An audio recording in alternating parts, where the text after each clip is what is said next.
안녕하십니까. 마디사랑병원의 변재영 원장입니다. 오늘은 발바닥 통증 중에 가장 흔한 원인인 족저 근막염에 대해서 병에 대한 소개를 시켜드릴까 합니다.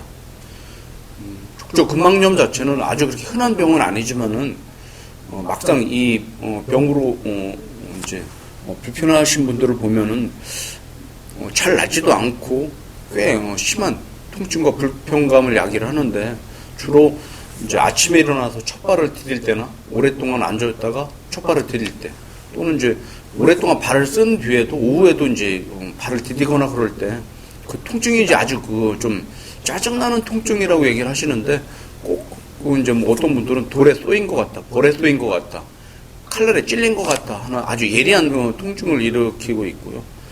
이 병 자체가 이제 치료가 또 잘 안 됩니다. 그렇기 때문에 한번 이제 이 병이 생기게 되면은 몇 개월, 1년, 2년씩 고생하는 분들이 있는데, 오늘은 이렇게 발바닥에 오랫동안 큰 불편감을 야기하는 족저 근막염에 대해서 소개를 시켜드릴까 합니다.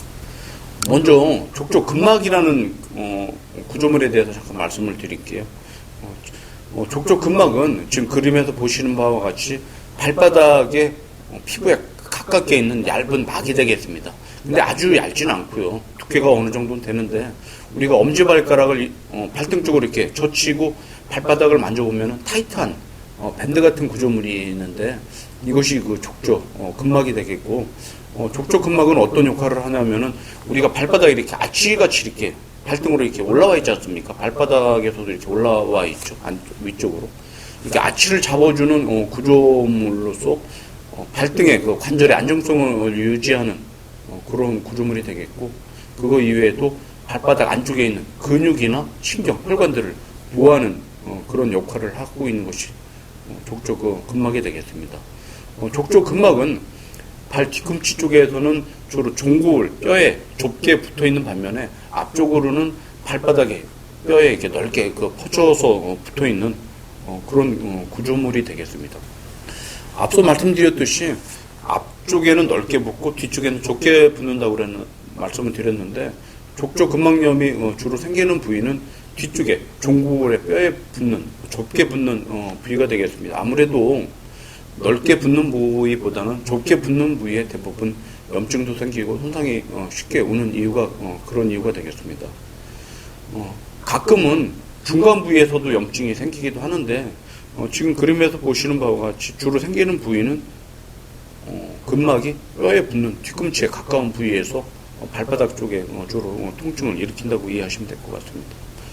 근막에 이제 염증이라고 말씀을 드렸는데, 잠깐 어떤 염증인지 실제 저희가 수술할 때 촬영한 내시형 동영상을 보면서 설명을 하도록 하겠습니다.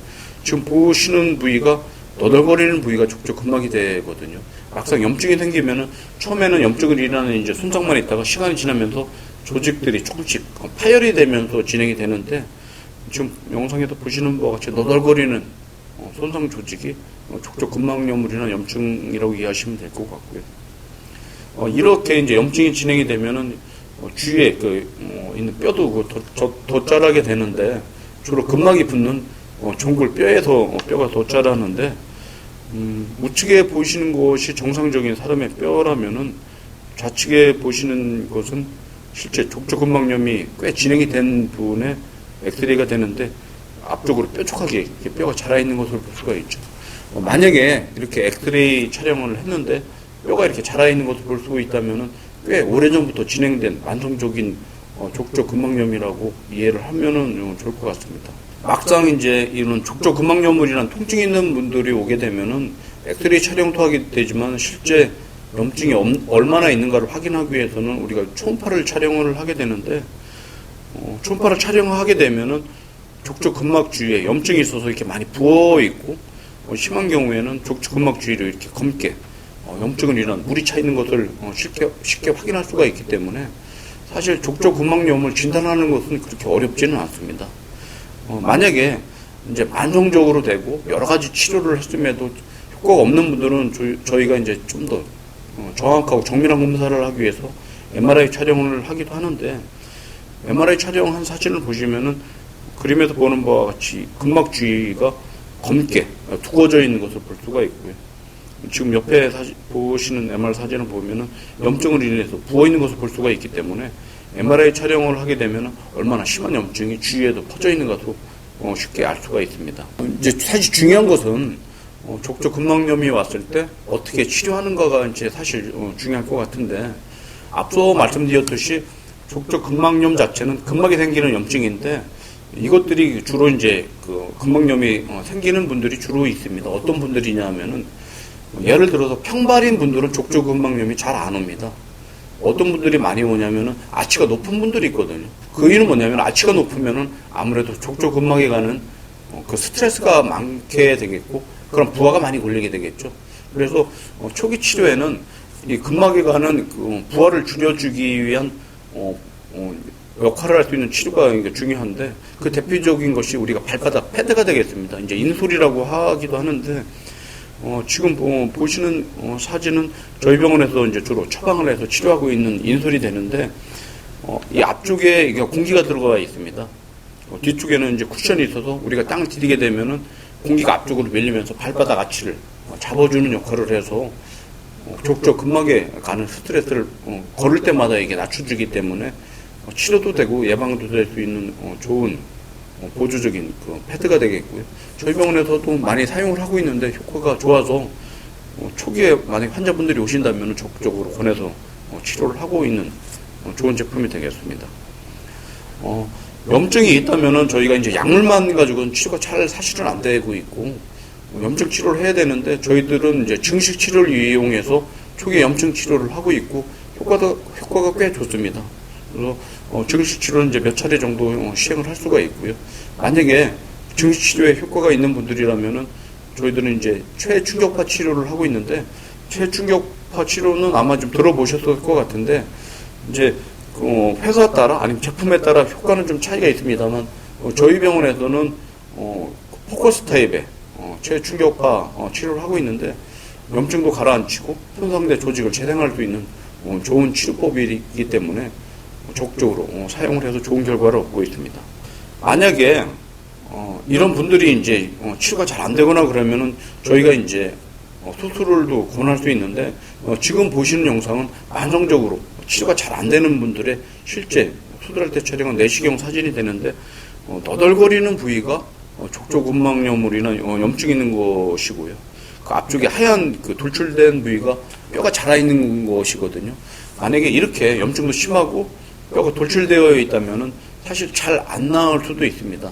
특히 초기부터 너무 이제 강한 스테로이드 주사를 오래 맞은 분들이라면은 안에 그 조직들이 이미 변성이 와 있고, 주사나 약물 치료나 충격파를 이용해서 효과가 없는 경우가 꽤 있기 때문에 이런 경우에는 저희들은 이제 수술을 고려할 수 있는데, 사실 일반적인 병원에서는 수술을 잘 권하지 않습니다. 그 이유는 수술 자체가 염증이 있는 이제 족저 근막을 다듬어내고 뼈로부터 일부 분리시켜주는 것이 그 주 수술의 그 내용이 되게 되는데, 아무래도 발바닥 쪽에 절개를 가하게 되게 되면은 흉터가 남거나 이제 살이 굳어지거나 그러면은 땅을 디디거나 걸을 때 큰 불편감이 있기 때문에 수술을 사실 좀 권하지 않는 이유가 있습니다. 하지만은 저희 병원에서는 내시경을 이용한 수술을 하고 있기 때문에 발바닥에 앞서 말씀드린 그런 문제가 생기지 않습니다. 그래서 만약에 잘